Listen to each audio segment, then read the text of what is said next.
বিসমিল্লাহির রহমানির রহিম। আসসালামু আলাইকুম।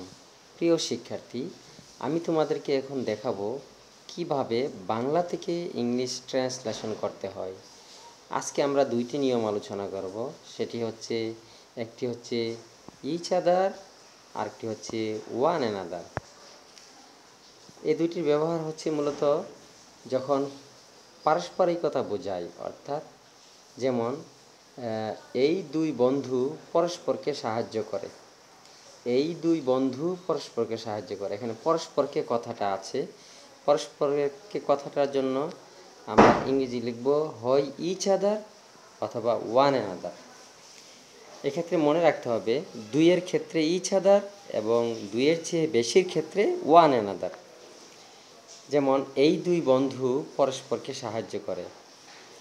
এই দুই বন্ধু ইংরেজি হচ্ছে দিস টু ফ্রেন্ডস, আর সাহায্য করা ইংরেজি হচ্ছে হেল্প।